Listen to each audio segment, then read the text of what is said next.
In conversation with Charles Baines. Charles Baines is a former journalist and marketing PR pro who has ghostwritten hundreds of articles spanning business, technology, and consumer products. Before starting his own agency, he spent 17 years with the leading New York agency representing such clients as Sprint PCS, Dow Chemicals, Hewlett-Packard, and Armstrong Floors. Early in his career, Baines became an internationally syndicated entertainment columnist, reviewing films and interviewing celebrities such as Tom Hanks, Kenny Rogers, and Patty Duke. He earned an MS in marketing e-commerce from the City University of New York and a BA in mass communications from Rutgers University, New Jersey. His stories in poem, his first book is available in hardcover, paperback, or ebook from Amazon, Barnes& and Nobles, and the author's website www.sharkspaints.com. Baines lives with his wife, Mary, two cats, and a cockatoo in Leland, North Carolina.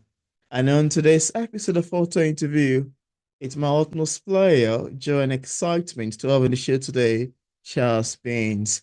How are you doing, Charles? I'm doing just great, Peter. It's a wonderful day here after so many storms here, Hmm. including on the West Coast. I'm on the East Coast, so uh, things are uh, things are smooth here. It's nice to have you, really, on the show. I'm quite excited. We're going to be having a lovely conversation around your beautiful works. Thanks for coming on. Thanks for having me. Yeah, yeah. So, Shaz, I'd love to say that I found the description page of your book, Quick Stories and Poems, backwards, forward, and upside down on Amazon to be quite captivating and compelling.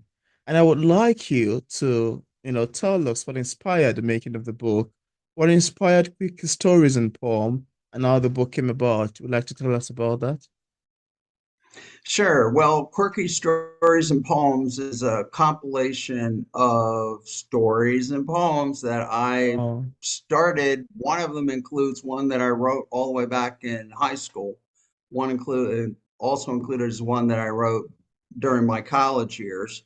oh. Professionally, though, I was writing nonfiction and dealing with sometimes scientific subjects.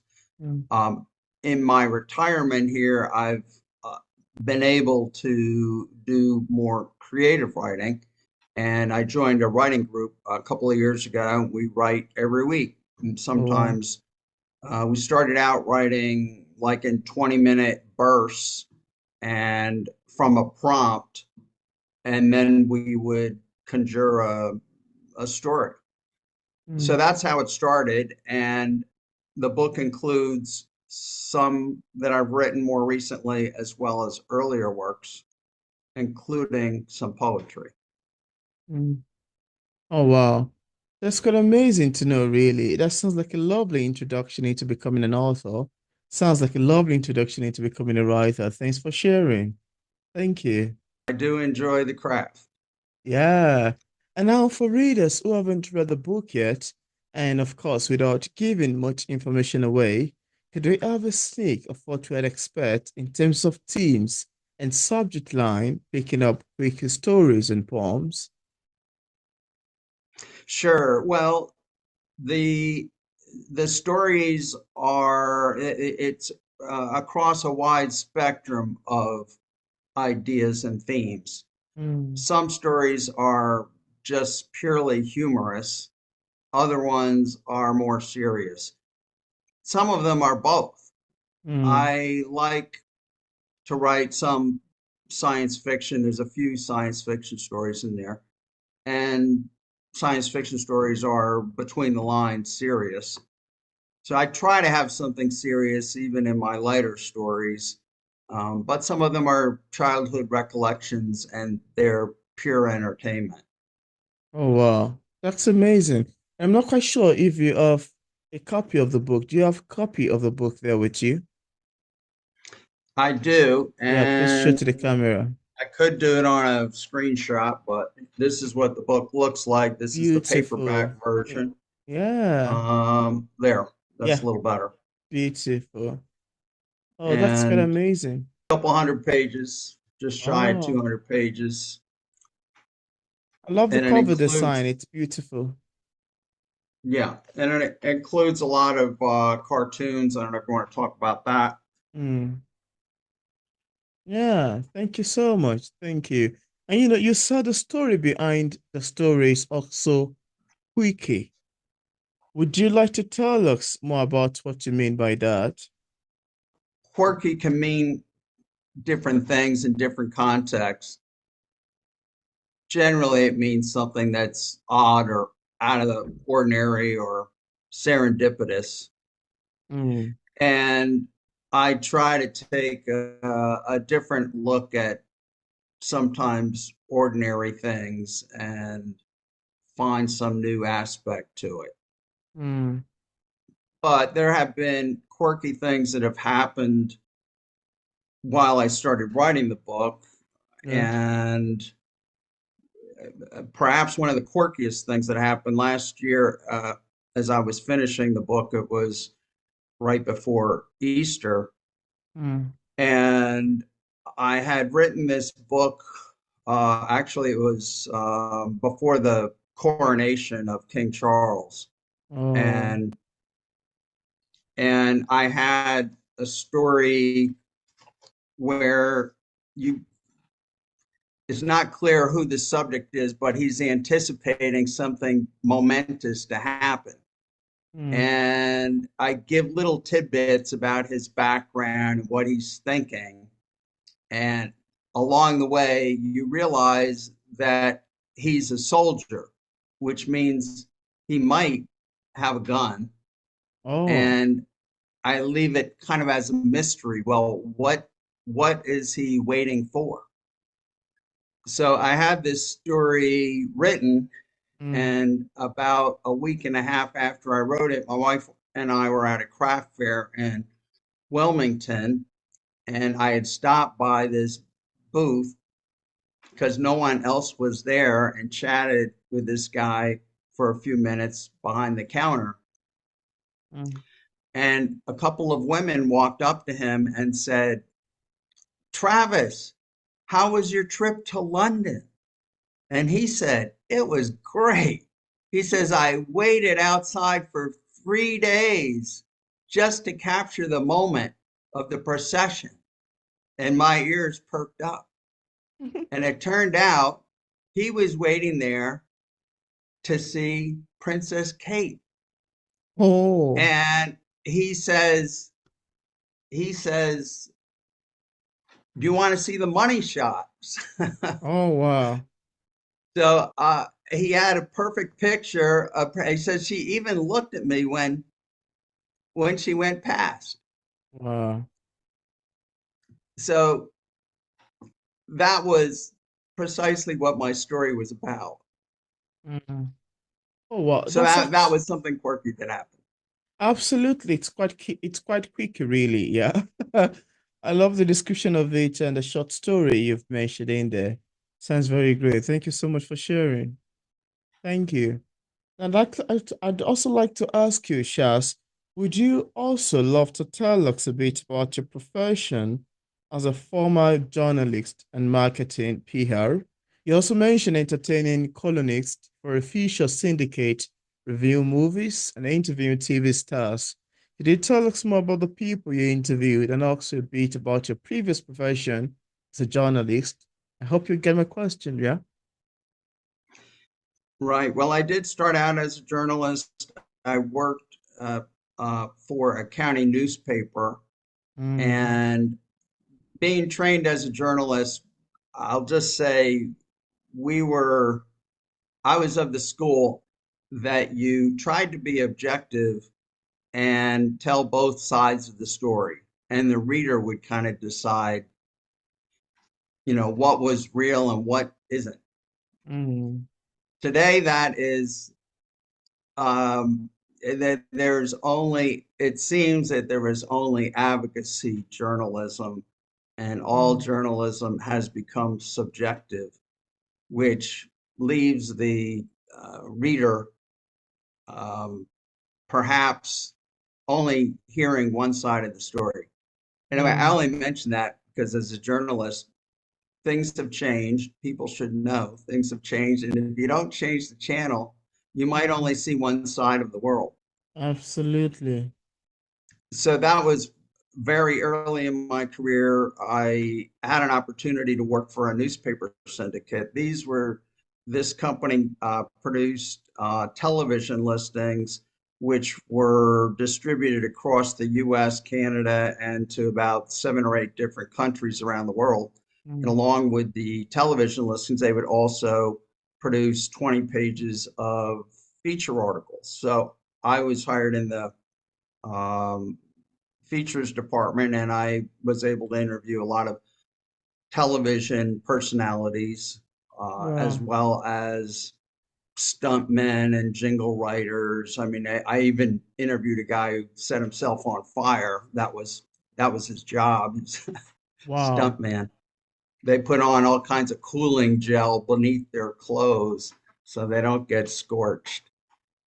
Uh, Wow. but I but I did have an opportunity to go to some movie openings. I went to, I don't know whether you've ever heard of the movie Caddyshack, but it was some kind of a sensation when it uh, first hit the screen. And this is going back to the 70s. But Oh.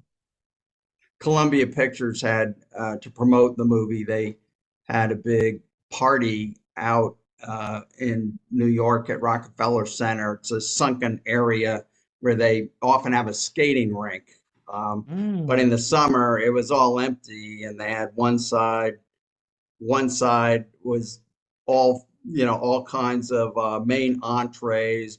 I had chef slicing roast beef, and on the other side, it was like all desserts, including chocolate fountains, and Mm. in between were all kinds of movie executives and celebrities and media Wow. people. So I was one of the media people. But this movie starred Rodney Dangerfield and Chevy Chase, Ted Knight, and Harold Ramis, who Mm. also directed it. Oh, wow. That sounds like a lot you've got in there. That's a lot. Thank you so much for sharing. I enjoy you talking about it. I enjoy listening to the TV stars you've done so far. They're all quite Yeah, great, admirable, and quite fun. I Thanks could for sharing. I could tell you one other story because that was just about a film. Wow. Uh, Sometimes I'd interview celebrities by phone. Sometimes I'd interview them in person. Sometimes I'd interview them in person and then meet them, Mm. uh, which is what happened with Kenny Rogers. I interviewed him on the phone and took a retrospective of his career Wow. because he was in a band way back in the 60s that nobody had ever, well, I don't say nobody ever heard of. It was Kenny Rogers and the Fifth Edition. Wow. Um, but that was before he went out on his own. And um, one of his childhood dreams was to play Carnegie Hall. So he Mm. played Carnegie Hall with Dottie West and the Oak Ridge Boys. And this was Wow. when he came out with his Gambler album. If you know Kenny Rogers, he's very well known for The Gambler. And they made a TV movie about it. So that was Mm. my opportunity to interview him. Wow. So That's I got to see the show, and then after the show, they had a separate party wow. uh, at the 21 Club. You would walk in the door, and all the guests would receive a check that had Oh. his face on $1 million. There's Kenny Rogers, and somebody would sign it in calligraphy, and you walk upstairs, and they had it all set up like a casino Oh, going with the wow. gambler theme.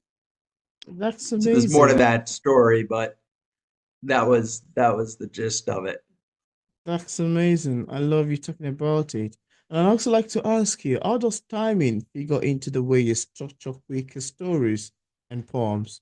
Also, the end, you end the book with a longer story titled Stranded in Mysteries. Can you tell me about that as well? Well, there's a lot in there, so let me just kind of break it down Yeah. one at a time. I mean, I've always been interested in timing and persuasion professionally. And of Mm, course, it also has to do with the way all kinds of stories and films are structured with, anticipation or waiting for what happens. And as a reader, you're always kind of anticipating what the action is or might be. mm. Um, one of one of the stories I wrote about is less than 100 words, and Oh, I drew wow. a cartoon for this, which I'll show you in a minute. Uh, and you don't know exactly what's happening, but this guy is standing in a hospital hallway, Mm, and so you're trying to figure out what is this guy doing, and uh, the people that he actually has something. It's not mentioned in the story, but he actually has something called tachypsychia, and he can he perceives time in a very slowed down way. I mean, his actions are very slow. He's moving very, very slowly. wow. And in his mind, he's protecting the hospital from disease. So Oh, I'll have to let you read the story so you can see what that's about. But that gives you an idea of um, an interesting way to think about time or to consider another kind of point of view in wow. how people, not everyone sees time normally, and some people have drastically different perspectives about time. Oh, wow. Oh, wow. That's I've quite. often said that big disagreements in the world between people may be partly due to their perception of time. If you think about something like climate change, okay, Mm, some people are just about business or uh, keeping workers working, making profit in the process, and so mm. they have a much shorter view of time than environmentalists who are concerned about what is going to happen in the next generation or the generations to follow. Oh, wow.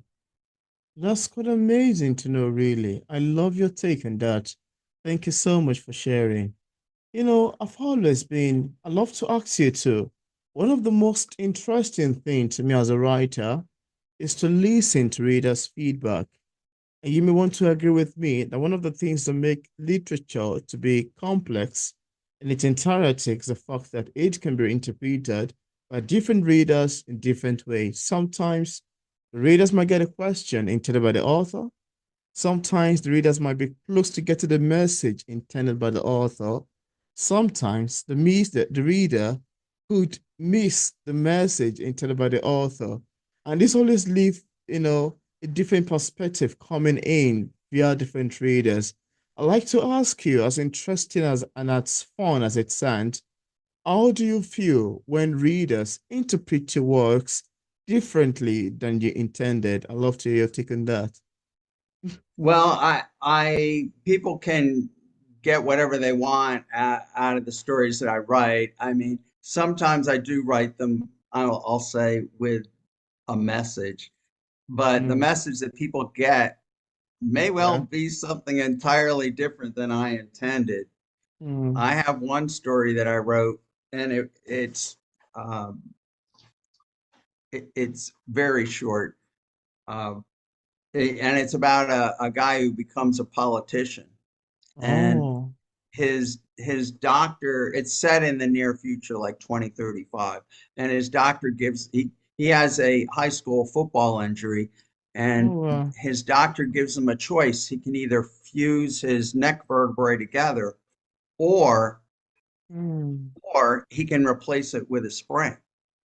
oh, wow, So so he's kind of flexible, and so he gets a spring. wow, And then he goes on and he college, and he ends up working for a company that makes eggs. They like him because he can because he has that spring head, he can pick out the bad eggs.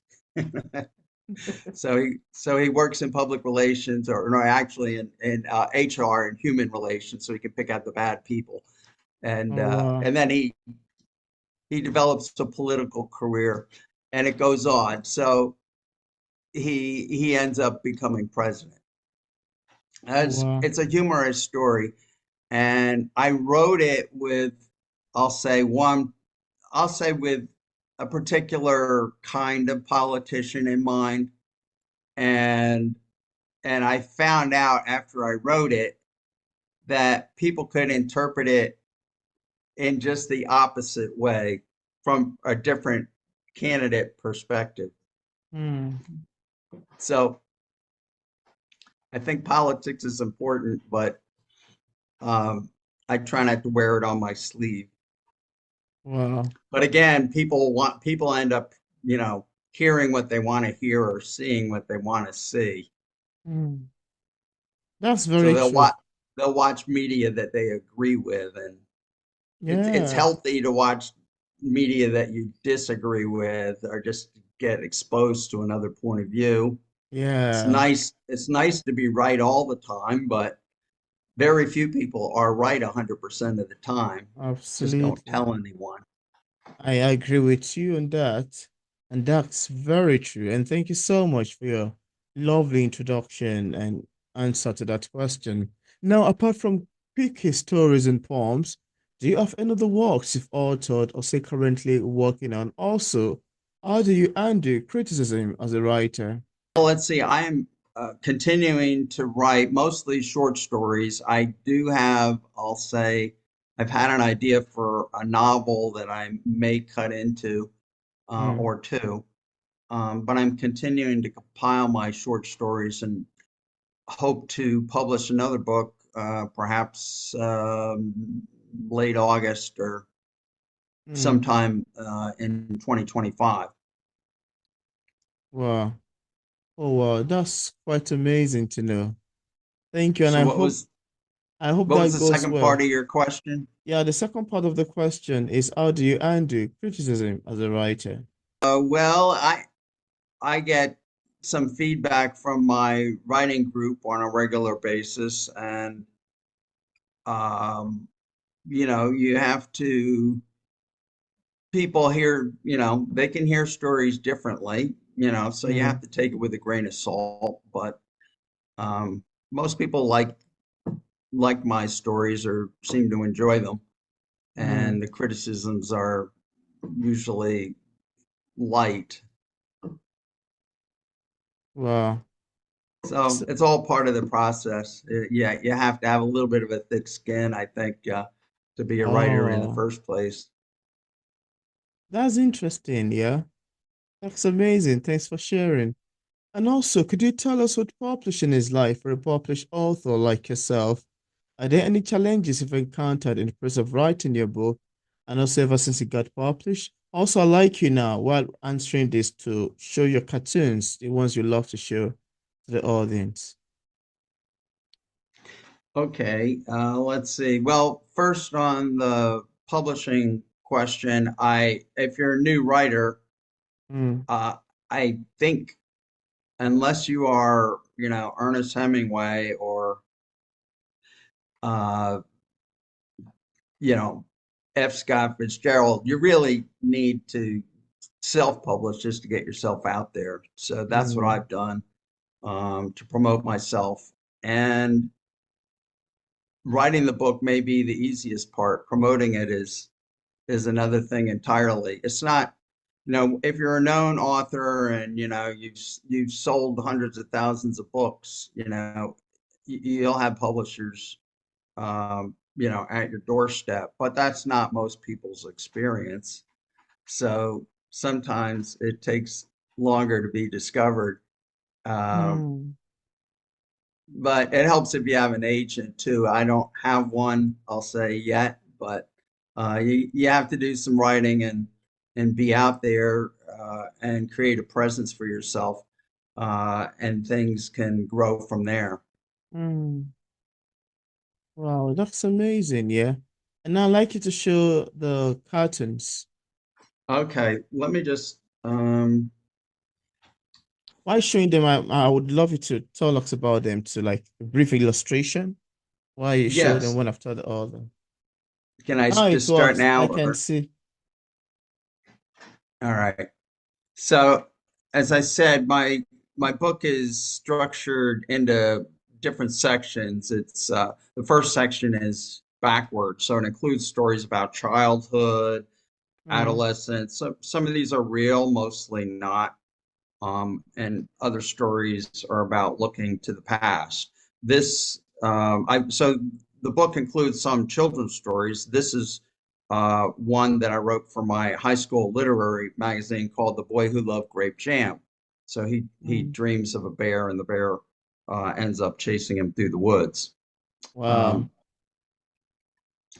I also have very fond memories of growing up. I shared bunk bed with one of my younger brothers, and he was on the bottom, I was on the top. And and so I wrote a poem called Bunk Bed Brothers. So Oh that's wow. me yelling at him. He's kicking me from the bottom, and on the left over here we're looking at shooting stars. So Wow. that's the poem. Then another one. This was based on something that really happened. It just when I was a kid, I lived in rural North Carolina, and there was a farmhouse that was abandoned that we got into, and there was like an old calendar on the wall. So I made Mm. up a story about that, Oh and wow. And so this would have been my younger brother and me, and I have another kid in here. Mm. And I was make it also kind of spooky. So Wow. something terrible may have happened in this house.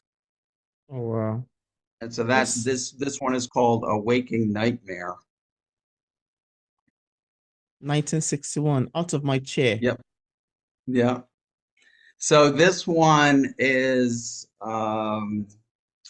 where do I Who, have this? who did all of this? Are you the illustrator or someone else? No, I did these illustrations. Wow. I got the idea to start doing some drawing. Most of the Wow. I saw a YouTube video and the Oh. guy said, you think you can't draw faces? Here's how you draw. Usually people have Wow. difficulty with eyes. So he says, you just draw two sixes.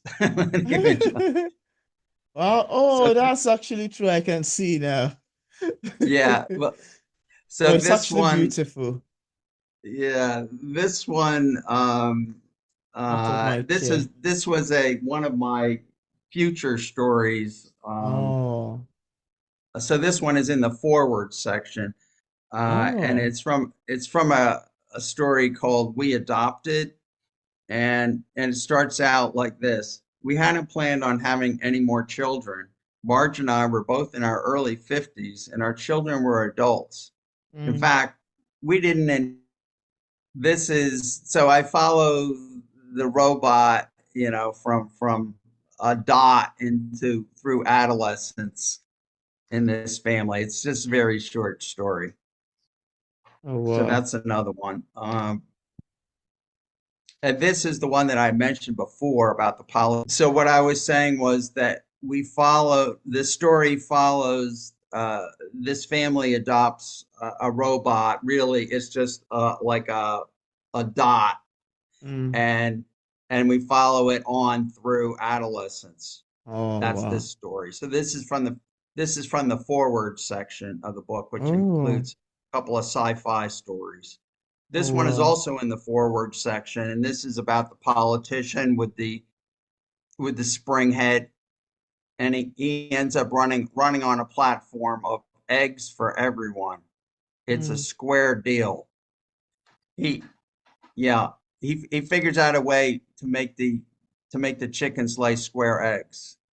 Oh wow. That's quite And amazing to know, really. That was really amazing. Yeah, thanks for sharing. Before we wrap up, yeah, we're almost rounding up. Before we wrap up, do you have any other thing you would like to share with the viewers about your books? that we did not mention in this interview and I'd love the viewers to know? Is there anything? Asked me before about the last story in the book is called Shrouded in Mystery. And it I wrote this from a prompt where it was about I wanted to write about a scientific discovery that could change the world.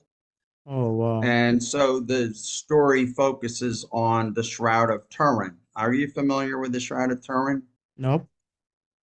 So um, the Shroud of Turin, it's a real thing, Turin. You can look it up. But I wanted to write something that was a twist between kind of like real life and fiction, was something that kind of emerged from this story. I don't want to spoil it, but the Shroud of Turin, it's a fine linen that is somehow imprinted with the blood of a man who has been crucified, and it's about 14 foot long. It's a full body image, and it shows both the front and the back of the man. And so this imprint renders the guy's face in detail, including blood marks that are consistent with the crown of thorns. It also shows wounds that are consistent with scourging and crucifixion. Mm, And that was, I will say, the way crucifixion was done during the first century. So in 1988, the Catholic yeah. Church permitted a sample of this shroud to be tested. And what they found was that the linen was not from the first century, but actually from the 13th century. Wow. So then people had to question, well, then, where did this come from, or what was this really about? But Mm, that wasn't the whole story. So it turns out that the sample that they tested was from just a corner of the shroud that had been in a fire during the 13th century, and that was repaired by the nuns. So oh, that left open this question of, well, what about this shroud? So my story talks about a team of, I'll call them wildcats, who wanted to do some further testing. And mm, so, given the church's position on the matter, they figured it was better to beg forgiveness than to ask for permission. mm. So that's kind of where it goes, and the story explores the intersection between science and religion. So the crew includes an Italian archbishop, a French physicist, and a world-renowned archaeologist. Mm. So Oh, the funny thing, there was something really quirky that happened when this was a story I was writing before Easter, and I felt like compelled to finish the story. I didn't really know. I don't plot out all my stories. Sometimes I just kind of let the stories unfold, and I didn't interesting. know how to end the story. So Oh, I got wow. stuck. And so what I did was I did a little further research, Mm. and thanks to some serendipity, I call it a God incident, I came across some new evidence that really stunned me. So I had to weave it in, and it makes the story even more powerful. Oh, And it's a wow. fitting ending to my quirky book. Mm. That's very interesting. I love your description of this, and it really sounds quite amazing, awesome, and lovely to me. Thank you so much for sharing. And now, just in case we have some viewers who are currently watching this interview, I would love to get a copy of your book. On what platform is it available on for purchase? It's on Amazon, it's on Barnes and Noble, or you can go to charlesbenz.com and purchase it there, either hard book, hardbound, paperback, or ebook. That's charlesbins.com. That's great. And I left a link in the discussion part of this interview where interested viewers can get a copy of Shout's Pink's books directly on Amazon, on his website, and also on other platform. I also left links to social media pages for possible followings. So thank you so much, Charles, for accepting the invitation to be featured on P English Literature. I must say it's more than awesome and very great having this lovely conversation with you around your books. Thanks for coming on. Thank you very much, Peter.